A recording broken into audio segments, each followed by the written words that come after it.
Did aliens fight in the Second World War? If table football is called foosball, why isn't table tennis called toosball?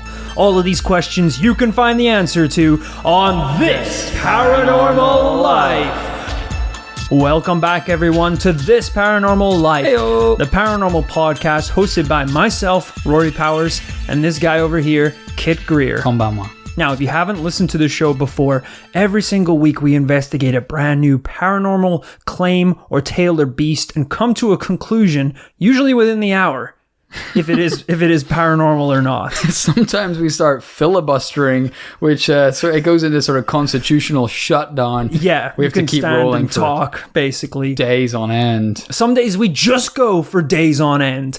I think we topped out at 2 weeks once when we were investigating the masturbating ghost monkey of Athelhampton, which was eventually cut down into a 1 hour episode. But I mean, we brought in monkeys at one point and tried to get them to masturbate.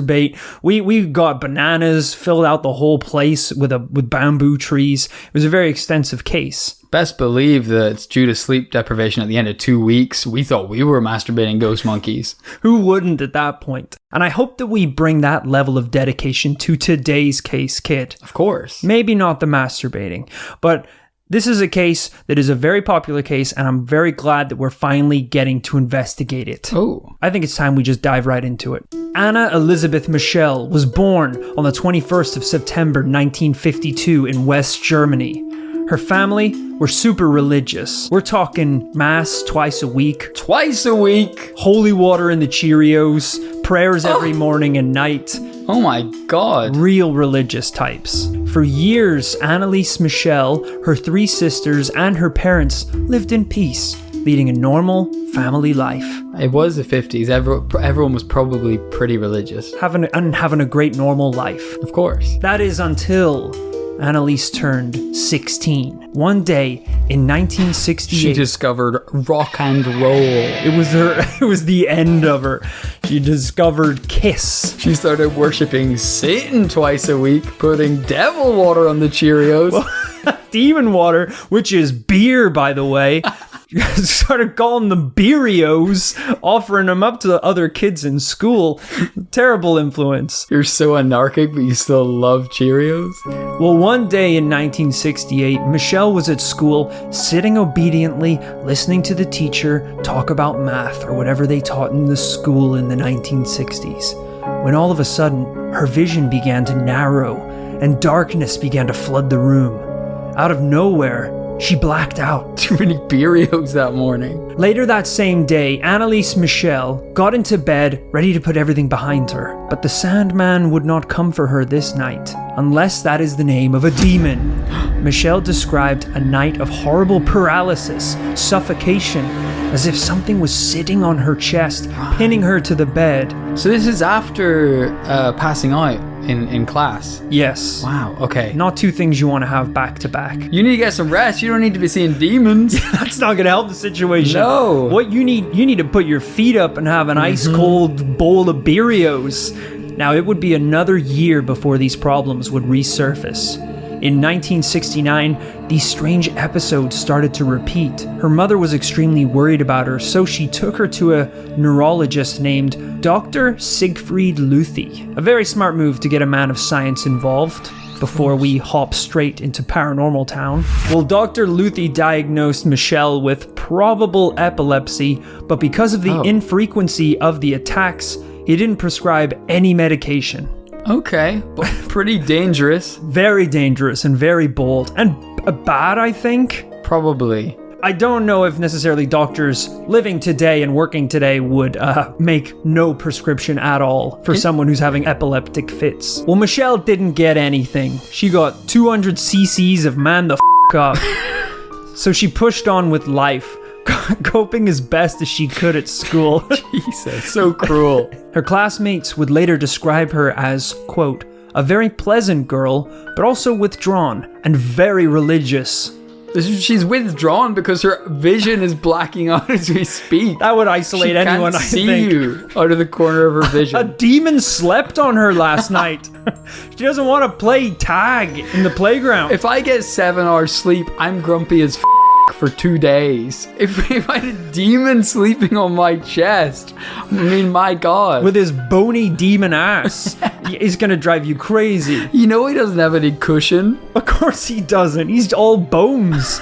All bones and fire. They're missing meals down in hell. Well, eventually she managed to finish high school and went on to college, where she began her studies to become a teacher, just like her parents dreamed. But unfortunately, that dream would never come true.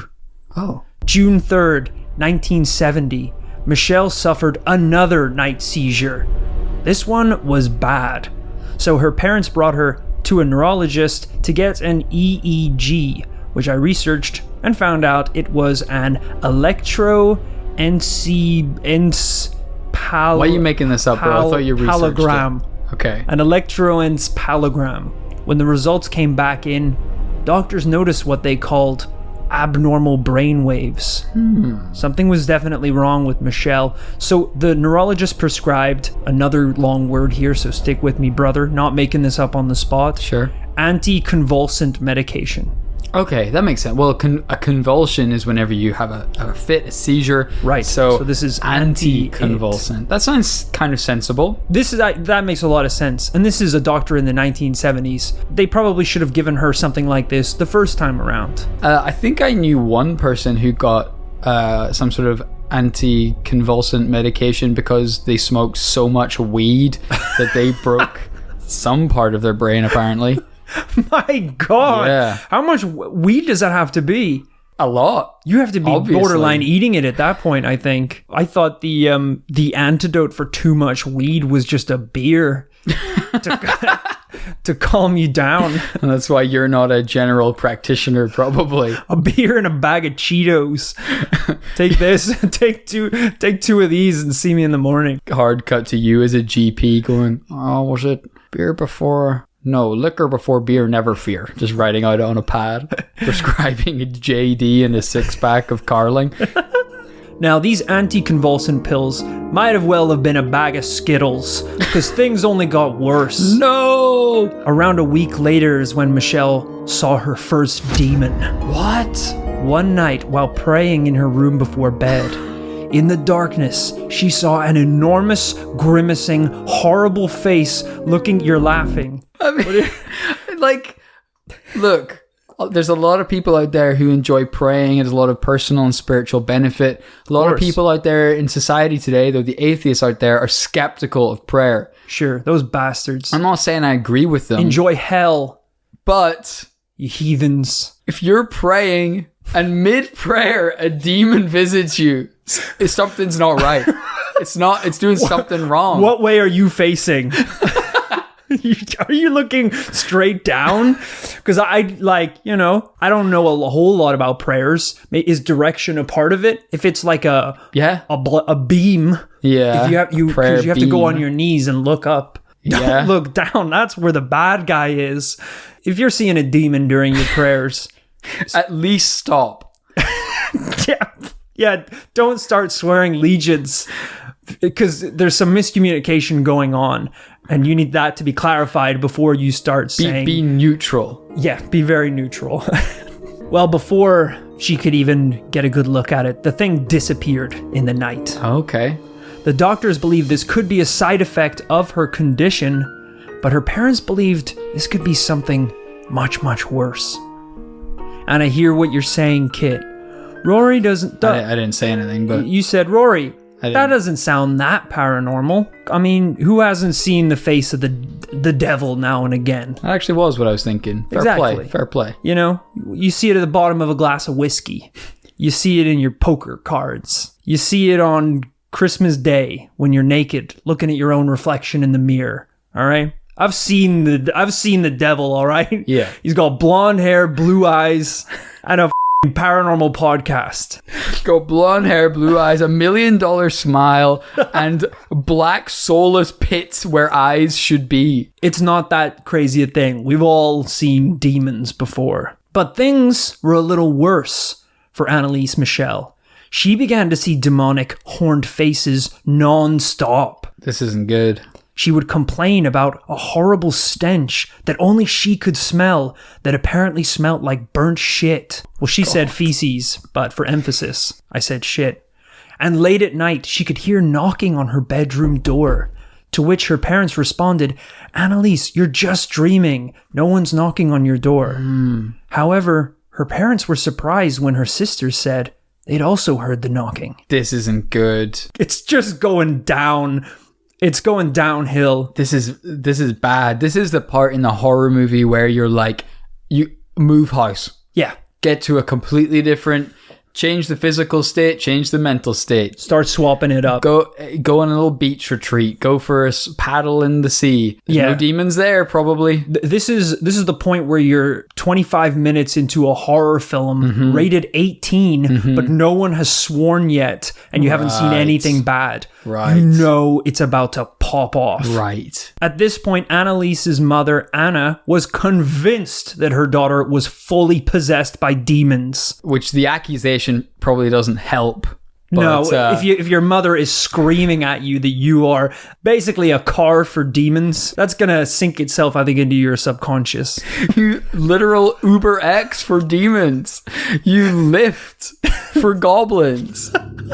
One day, her mother even told her father that she had caught Michel in her bedroom staring at a statue of the Virgin Mary when her eyes turned jet black and her hands became claws. What? That is escalated enormously. I thought up to this point this was largely in Anneliese's head. And then, okay, the other kids maybe heard a knock. Yeah. Now she's got claws? I think this is obviously a super religious family. Okay. And we're having this very strange thing happen with Anneliese, who obviously is now convinced that she's possessed by demons. Sure. The sisters are hearing the same noises, so they're starting to think there's demons running about. This is all feeding into the mind of these very Christian parents who believe that demons can possess and take over human bodies. That is a bad cocktail. Like, as a parent... It's a terrible cocktail. As a parent, you have one job. You stop your child from becoming a demon. And that's it. You've got a couple of jobs. You've got stop your child from becoming a demon, feed him, look after him, and then sure, if you have to, tell them you can be whatever you want to be. Don't tell them they are a demon. That's actually a subclause of the third point. Tell them they can be whatever they want to be in life except a demon. Except a demon, no matter how much they want to be a demon. You go, listen, Anneliese, demons don't get very good pension plans. It's just not a sensible career option. There you go. Shut the fuck up, Dad. All right, now see, you're using your demon voice again, and you know that me and your mother disapprove. So this was getting really bad. As you said, this is a terrible cocktail. Yeah.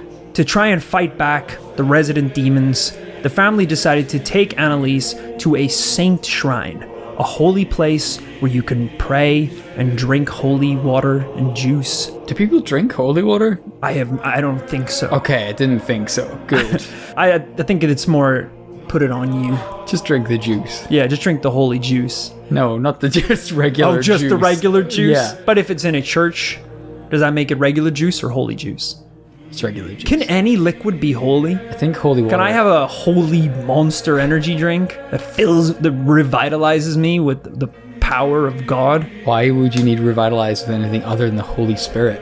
Well, caffeine as well. It helps pretty well. Yeah, it's pretty awesome. Actually, priests take a lot of caffeine before they give mass. But when they arrived at the saint shrine, Michel stated that she couldn't enter the chapel, and she said the ground beneath her burned her feet.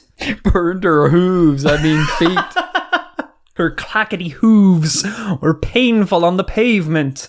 Okay, interesting. Yeah. I wonder what her parents, what did they say? Well, this isn't going to help, is it? No. Not at all. By 1974, Anneliese Michel was 100% demon-possessed. What? Reports state that she was destroying any religious objects she could find, eating spiders, and also somehow had gained superhuman strength.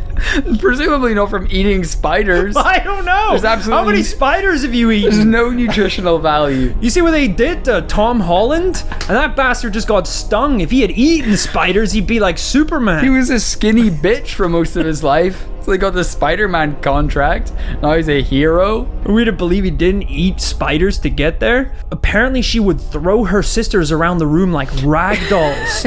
And at one point she squeezed an apple so hard it exploded. Okay, maybe it was a overripe apple, I don't know. I even think that is difficult. It's pretty hard. Have you ever tried to squeeze an egg from the top and bottom? Yeah. Impossible. That's hard enough, let alone a whole apple. Swarms of flies and quote-unquote shadow animals would suddenly appear near her and then vanish instantly. If we're adding to the list of things parents should teach their children, don't eat spiders. No. And when they say like an apple a day keeps the doctor away, that doesn't mean you squeeze an apple till it explodes. Every day. You should have specified. Don't burst an apple every morning. Ingest it. It's tough to be a parent because I think most parents have the kids, and even if they've not had kids before, we all know the kind of rough time scale of the different stages of parenting. You've got the kind of infant stage where, okay, you got to get them a little, some little toys they can play with, some little colors and little animals. Then they hit the terrible twos and they're going to, start running about, causing havoc. Then they get to school age. They learn all those things. You got to teach them about right and wrong. What I'm trying to say is by the time they go to college, you think you're pretty much your job's done, out of the woods. A lot of parents kind of take their hands off the steering wheel. They go, hey, the kid's living on their own. Maybe they'll learn a little bit about drugs and sex over the next couple of years, but that's about it. Yeah. You think their spider eating days, they're throwing their siblings across the room days are over. No. Uh-oh, what's round the corner? It's the spider eating 20s. That's right. The most difficult stage of any child's life. At this point, Anneliese Michel and her entire family were convinced she was possessed. In 1975, they stopped seeking any medical advice. The only thing that was going to help was a full-blown exorcism. I mean, so if you had... Presumably it wasn't a doctor who said, there's nothing more the medical community can do. I'm passing this one to the guys in the robes. I think there was apparently a doctor who said, yes, she's possessed. Go to a priest. Really? But after all these events took place, this is a little insight of where this is going. During the trial, he denied such allegations. You just saw behind the veil there, buddy. Doctors have the power to refer. Usually that means to a specialist, to maybe a back specialist, to a pediatrician, whatever it is. They shouldn't be referring you to church.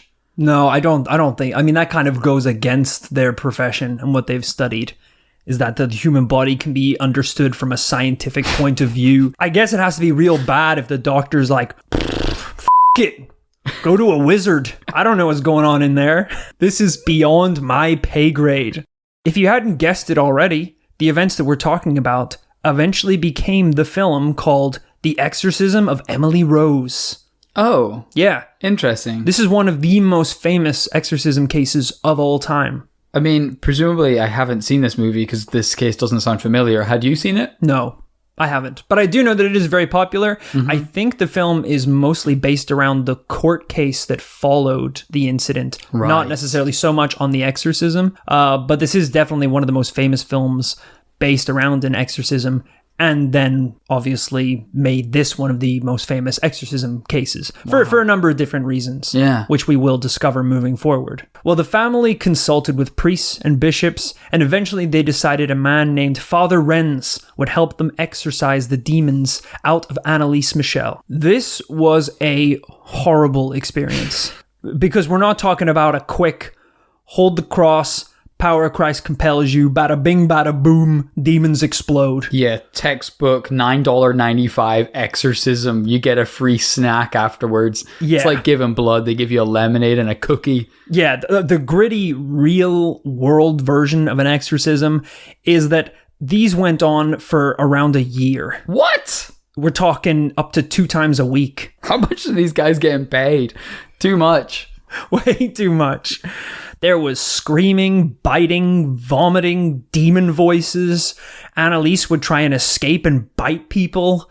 It was not a pleasant process to watch for anyone involved. As time went on, Father Renz was able to communicate with the demons inside Anneliese. The main demon called himself Judas, but he said there were 4 more residing in her: Lucifer, Nero, Cain, and Hitler. What? Yeah, that's bad, isn't it? It's an A-list cast of demons. Because they've called them demons, but these are just famous figures in history. Yeah. Judas Iscariot, presumably. Presumably it's the Hitler. It's not just a demon called Hitler.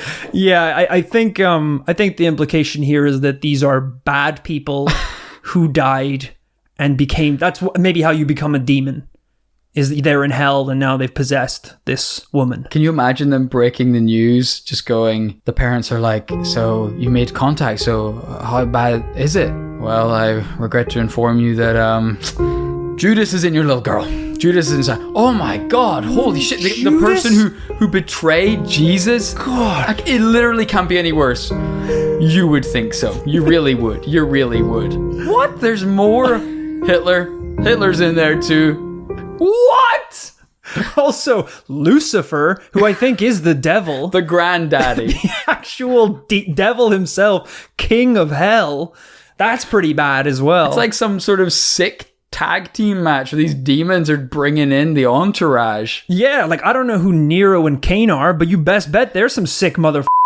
If they're on the A team with Hitler and the devil, that's a pretty bad roundup of people. This is where you get like a historian in, and then the parents are like, oh, well, at least, there's these other 2 we've never heard of, Nero and Cain. Nero and Cain? Oh, they are the worst. What? They make Hitler look like the Dalai Lama. Cain, you mean Lucifer's evil twin? Lucifer's the good one?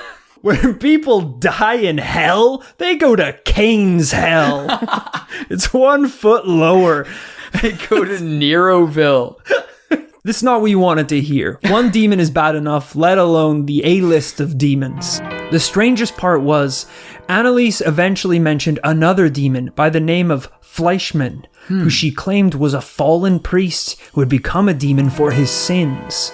Ooh. Now, the family had no idea what she was talking about and assumed it was gobbledygook, but when they looked it up, they found records of a priest named Fleischmann from the 16th century who was excommunicated from the church. Wow. And I mean, there was no real explanation as to why Anneliese Michel would have any idea of who this person was. Yeah. So that's already some pretty creepy stuff. This is pre-Google times, folks. She's not, sitting in her bedroom Googling it. You probably have to go to some effort to find that information out. Yeah, and we've examined demon possession before on this podcast. We've seen videos of Derek Akora being possessed by a demon. And the problem that we have a lot with his possessions is when asked a very specific question about the demon's life or the time it was alive, a lot of the time he doesn't know the answer. I think he passed out on camera when someone asked him a difficult question. So he either pretends to fall asleep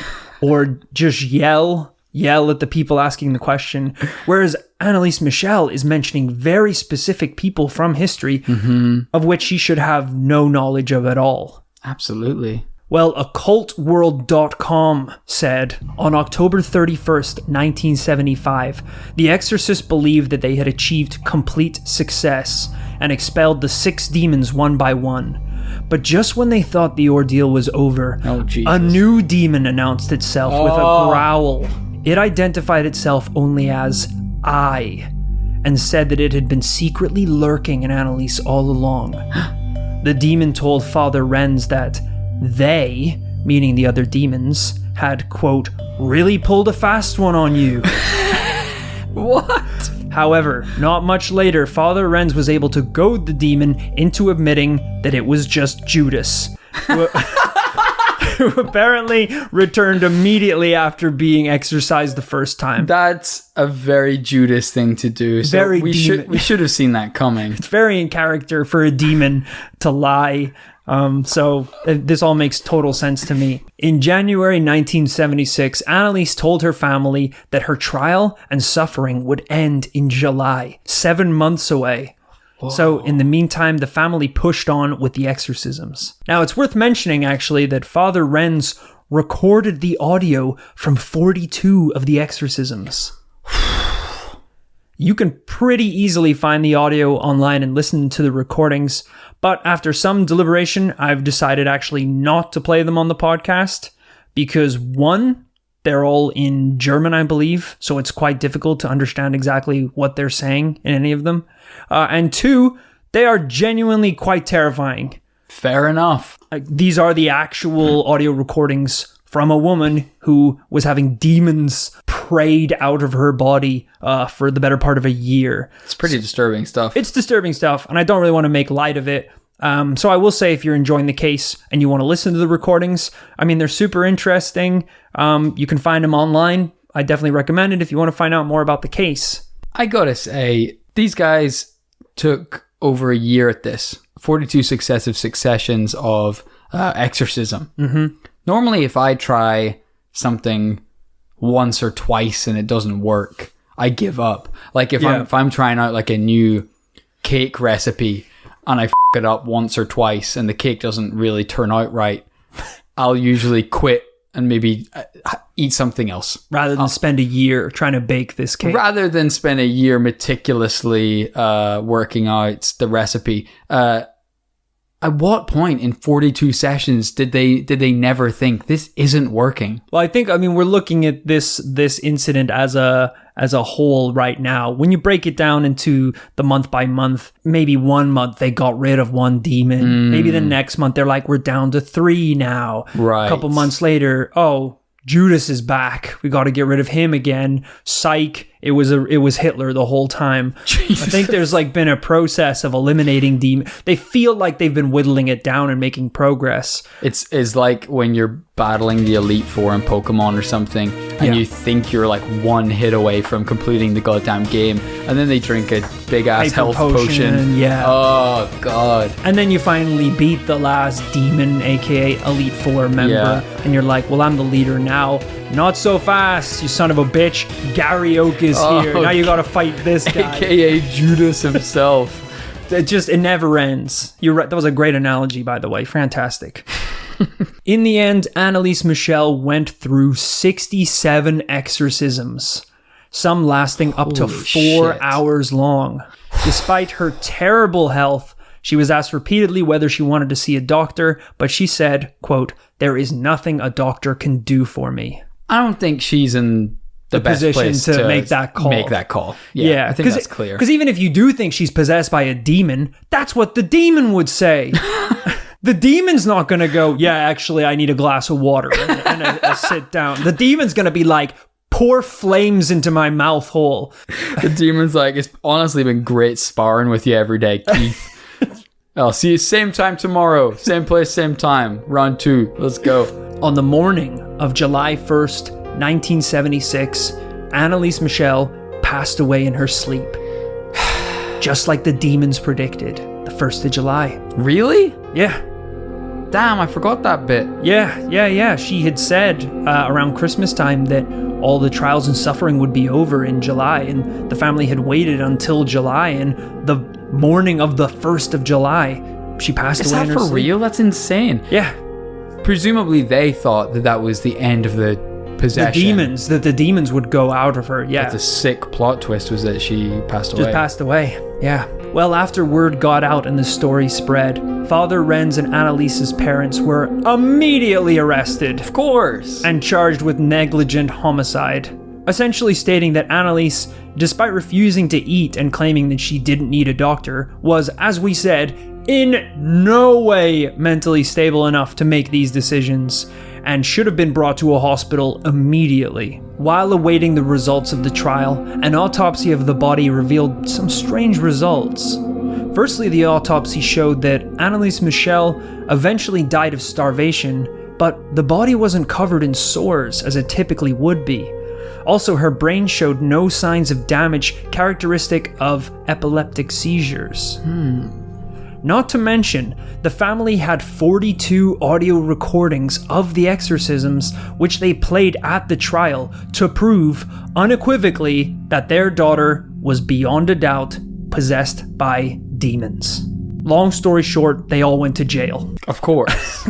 They were completely charged with manslaughter, went to jail for 6 months with 3 years probation, which a lot of people think was way too soft a sentence. Seems pretty on the light end of things, yeah. 6 months. For negligent manslaughter, 6 months. That's pretty light, I would say, considering the circumstances. So as I said, this is one of the most popular and talked about demon possession stories in the paranormal community, in the world, really, popularized by the films. And it's become kind of like, it's got a bit of a cult following. I think, there's bands that have written songs about it. Movies have been made about it. It's a very well-known and very well-documented case. As I said, we have all of these audio recordings, quite disturbing, but they are there to prove that this thing really did happen. We haven't really talked in detail about a demon possession on this podcast before. Kit, what are your thoughts? Yeah, I'm glad we covered it. Like you say, we've got a bunch of requests for it, and no matter the circumstances that surround it and the subsequent trial, it's definitely worth covering a paranormal case that captures the public imagination like this. I can definitely see what drew people to this case over the years. Like you say, artists and musicians, amateur investigators. There's just obviously such a dearth of information for them to get through. Even if you had a passing interest in it and you spoke a little German, I'm sure it would be fascinating to listen to what was going on in those exorcisms. Yeah, and also, it's enticing enough to hear about a story where a girl is possessed by demons such as Hitler or the actual devil itself, but then all these other little details of eating spiders and squeezing apples so they explode with their superhuman strength. These are things that other possession stories don't have. It's true. Yeah, it's incredibly well documented. I know for me, I've personally always wondered, I grew up in a religious sort of background, like my community, the school we went to, all that kind of stuff. And it's kind of nuts to know that at least in the Catholic Church, which it sounds like, I don't know if this was. I think this is, yeah. Yeah, that as far as I'm aware, to this day, they still have G.I. Joe priests trained in exorcisms. Ready to go. Like, they don't do it very often because they know it's not seen in the most positive light these days. But they do have people trained to do that kind of thing. And they can be brought out when necessary. So it's actually, sorry to interrupt, but it is interesting to note that this specific case was one of the reasons that sanctioned exorcisms massively decreased, I bet, in Germany and subsequently across the world, when more and more of these types of cases came forward, and it became a lot more frowned upon by society. For better or for worse, I think better, frankly. If this is a case study, it's interesting to know that this case had such a huge effect on that practice. But when it comes down to the nitty gritty of what's going on here, it's incredibly depressing, the sheer levels of negligence. And it's something we thankfully don't have to talk about too much on This Paranormal Life. But it's a good sort of salient example of what can happen when paranormal situations go misdiagnosed. Oh yeah. And that's one of the regrettable things doing this podcast is how many investigations you look at where the conclusion is essentially undiagnosed mental illness, because for some reason or another, this person was ignored, or it's from a year where there wasn't the level of understanding that we have towards mental illness today. And I think essentially, as you heard from the trial, these people were sent to jail, and the overwhelming consensus was that this was a misidentification of mental illness.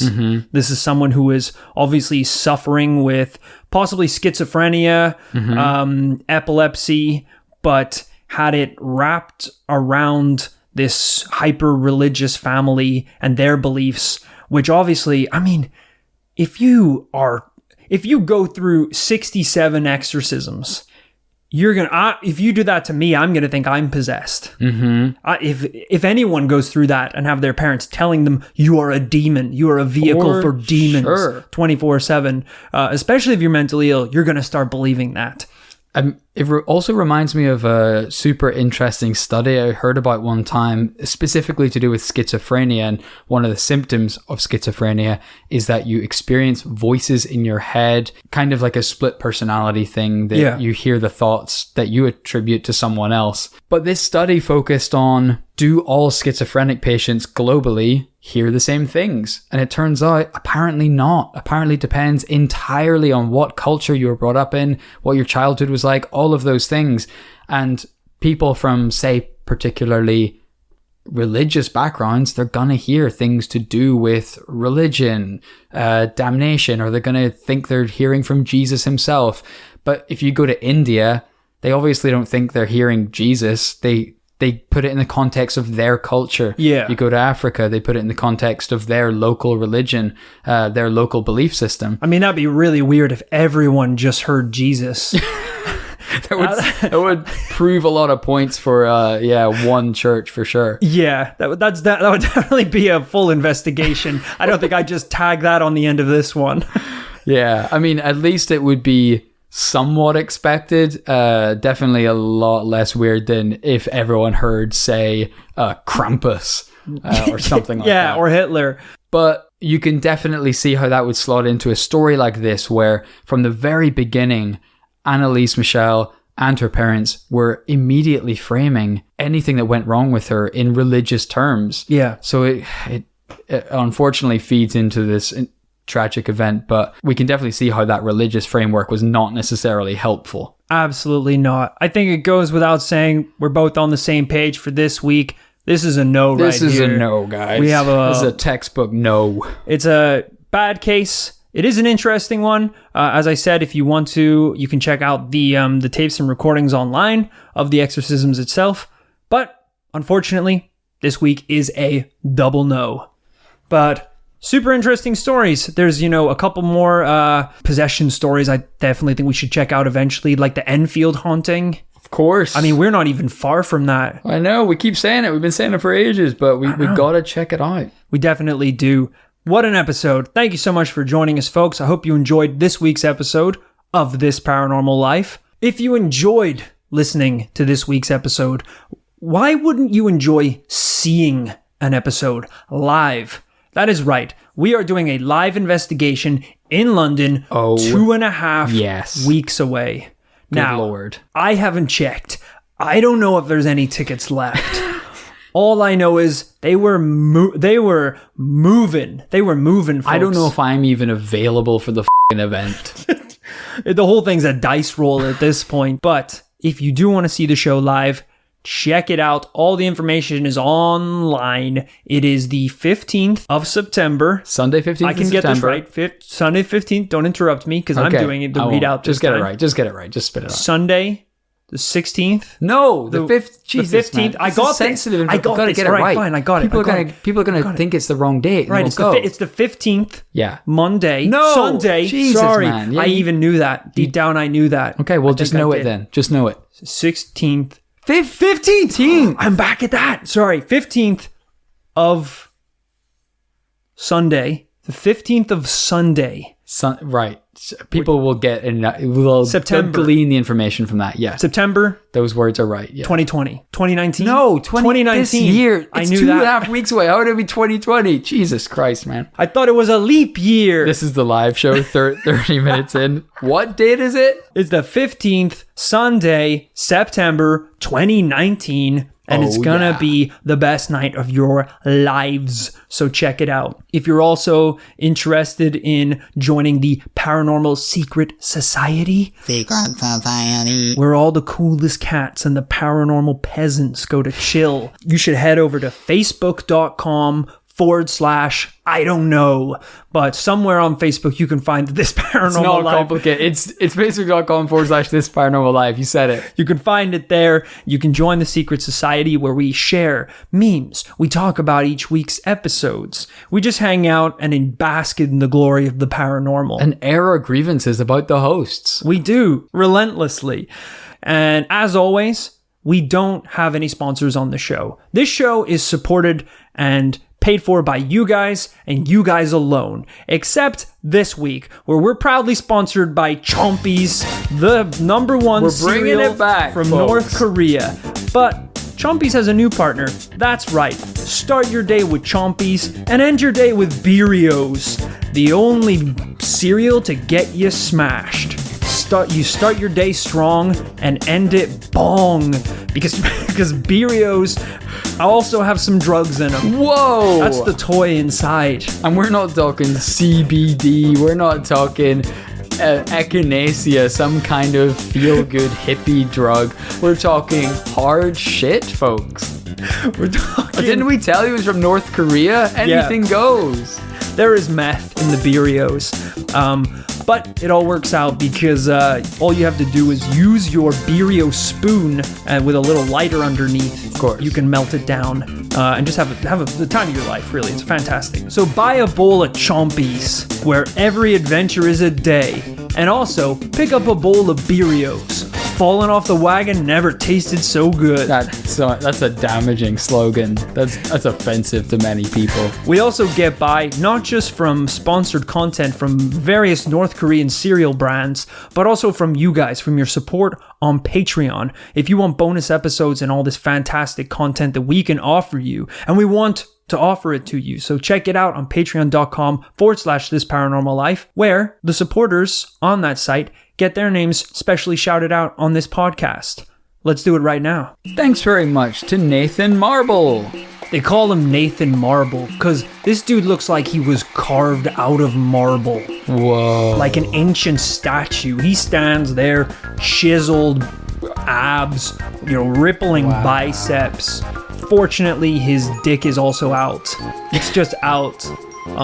Like a lot of these old-fashioned statues. Well, hopefully it's not like the statues where they've chopped that bit off. Did they do that?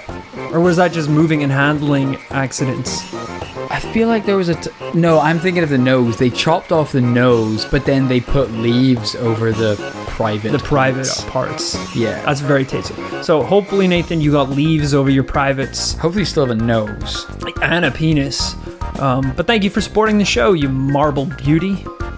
Thanks also to Jill. Jack and Jill went up a hill to support a podcast on Patreon. Jill's account got hacked.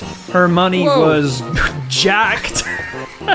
And Jack's was soon stolen after. That's a little nursery rhyme that Jill actually taught me. It was based on a true story. That's what they actually teach kids in primary school today. It's changed since we were there. Yeah, they use Jill's case as a case study when she subscribed to this podcast. It's to warn the kids about getting doxxed.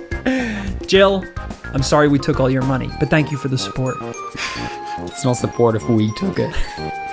Thanks also to Rami. If it isn't traffic jammy Rami, this guy just 8:30 every morning goes out to the busiest highway and just starfishes on the road. What? Just trying to cause as much trouble as possible. It's insane. Like a little dickling. Is that legal? Absolutely not. Wow. The police are trying to arrest him, but they're 20 feet back, neck deep, bumper to bumper.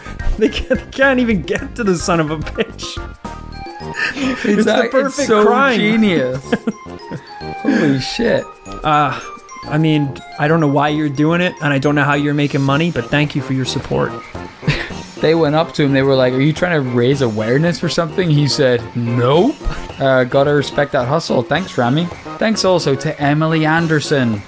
Emily Anderson is our number one Fanderson. That's right.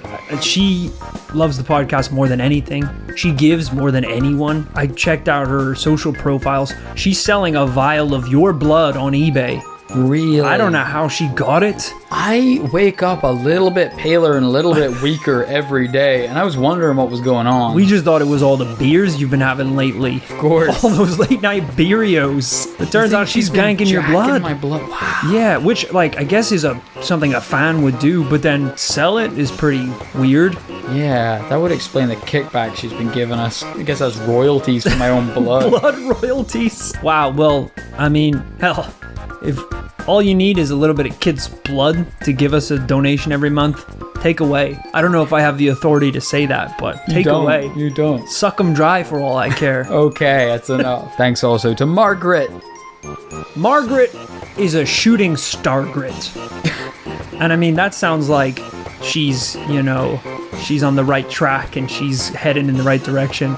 I mean it in the most literal sense possible. How? She's traveling at approximately 30,000 miles a second. So if she were to pass the Earth's atmosphere, she would be just a shooting star for all intents and purposes. Yeah. I mean, you couldn't even touch her because she's almost entirely made of ice. Negative 100 degrees Celsius. You evaporate essentially. Is she human in any sense? I don't know. Margaret the Stargrit seems to just be a sentient rock floating on a majestic quest through space. And somehow, she's got a pair of AirPods. She's blasting this paranormal life. And I appreciate the support. Thanks also to Michael Putticombe. Michael! Put that comb down! You don't know where that comb came from. You know where that comb came from. He's out here picking up pine cones from the park. You don't know where a little squirrel could have pissed on that. You don't just pick up shit, Michael. Are you his dad? We're his guardians. I think as soon as you listen to someone talk for 100+ hours, they should become at least a mentor, a sensei in your life. I feel like that. I feel like everyone that listens to this show has us as their mentors. I think they really value what we say about life. Yeah, and I think Michael needs a lot of guidance. He's picking up pissy cones left, right, and center. So Michael, just put it down and enjoy the podcast. Thanks also to Dylan Johnston. They call him Killin' Dylan, because whatever he's doing, he's killing it. Whoa. Work, killing it. Boom. Relationships, killing it. Only problem? Again, I mean it very literally. So he works at an animal shelter. Okay. He's killing it. Oh. There's very little recovery involved in these animals. He's putting them down. There's not many adoptions, I guess. Yeah, I think, Dylan, murder might seem like the option, the number one option for every one of life's problems. And hell, we teach that lesson sometimes at the commune too. But maybe ease up a little bit. Ease up on the killing. Just wound them. Try wounding it at work. Doesn't seem like it. Try maiming sometimes, the relationship. Sometimes like middle of the road isn't the answer. Right. I don't think maiming the animals is. So stick with murder. Or just like let him go. Just let him go. Fine. They call him Let Him Go Dylan because he gives up on life. You prefer that he killed it. You prefer. You're like, also, giving up on life sounds like murder. Thank you, Dylan. Thank you too, Alex Milka. Alex, you are the Milka in my chompies. You are the beer in my beerios. You make everything that's a little too hard in life just that little bit softer, like milk does to cereal. I think that's a beautiful analogy. Also, you are 2% fat, which is remarkable, by the way, to get your body fat that low. Shredded beyond belief. You are a semi-skimmed human, my friend, and I am impressed. You teach me your ways. I am an eggnog to you, I think. Thanks also to Sally Butler. Sally, me and Kit actually are recruiting for a butler in the paranormal commune. Someone to just keep on top of our daily tasks, stop any possible revolutions or uprisings. I don't think that's what a butler does, but I guess if you just mean the name. Yeah, well, also to serve us eggs in the morning. Why eggs? I also want eggs in the morning, which is also partially why the uprising is happening, because there's an egg shortage in the commune, and so people are not happy. Those jobs are actually very linked. If you could somehow serve us eggs every morning without letting a soul know that we're getting eggs every morning. Sally, it's really vitally important that you do it with the utmost secrecy. How many eggs do we want every morning? Classified. Find out when your resume arrives. Thank you too, Franz Yurio Leo Alto. As they always say, keep your friends close and your enemies closer. And we're keeping friends very close because He's our right-hand butler in the commune. Oh, Sally, you're out of a job. Sally, you're the left-hand butler. Oh, we still need they got eggs. it. Oh, of course. Yeah. Franz, your job's mostly going to be serving us dinner at night, stopping any uprisings, because for dinner we want eggs. Of course. More eggs, which people aren't happy. They weren't happy about the breakfast eggs, let alone the dinner eggs. So, Franz, we're going to really need you to just serve the eggs and just put a stop to any whisperings or traitors or uprisings going on in the commune. We're currently waiting on a large shipment of those fake Chinese eggs that were kicking about a couple of years ago. Yeah. We really think that those fake eggs will alleviate a lot of the tension in the commune. Which, by the way, is only because we refuse to serve anything other than egg-based dishes. People have got tons of soldiers, but no eggs to go with them. Exactly. They've got loads of Benedict, no eggs. Thanks lastly but not leastly to Ryan Whitelaw. Ryan, we need you to write law in the commune. And the law is back the off my eggs. Alright? People need to just calm down. Alright, next week we have a truckload of chickens arriving at the commune, which we can sell to buy eggs. So just cool it with all this egg famine nonsense that's the rumors that are going around. Sure, Kit and I are still eating eggs. Sure, no one else has eaten eggs for weeks. But, you know, if we start letting the leaders go hungry, then what does that say about the followers? You know, so of course. So Ryan, we need you really just to keep morale high in the commune. Don't yoke them on. It's an egg-based pun there. People hate that. Don't do that. That really stirs them up, actually. That really whisks them up. So don't really do any egg-based content. But just keep an eye on them and enforce the law if needs be. And serve us eggs also. And Ryan Whitelaw, do you know how we like our eggs? White and raw. No yolk. Ice cold. We're not even eating all of the eggs that we're hoarding. Like a mad chicken. We could give the commune the yolks, which they would probably be happy with. It's the most tasty bit. The commune are like, at least cook the eggs. Hell no. White and raw, shell and all. So many people are like, I really shouldn't have come here. This wasn't what was promised to me. This isn't the level of conversation I was expecting. I was promised, at the very least, eggs. At the very most, eternal salvation. Eggs was like the footnote at the bottom, was eggs every Sunday. They can't even deliver on the eggs. I really feel like if Kit and Rory didn't eat eggs the other 6 days of the week, we could all eat eggs on a Sunday, but no. Silence, Ryan, get him. Thank you so much for listening to this week's episode of This Paranormal Life. I had an absolute blast. Hopefully you did as well, Kit. Hopefully you did listening at home. Remember, the chickens are coming. We're going to sell those. Plenty of eggs are coming. Don't freak out. Stop saying that stop using hashtag egg famine because it's not a real thing. Just chill out, everyone. I hope you enjoyed this week's episode, and we will see you next week for a brand new paranormal tale. Bye-bye, folks. Ciao.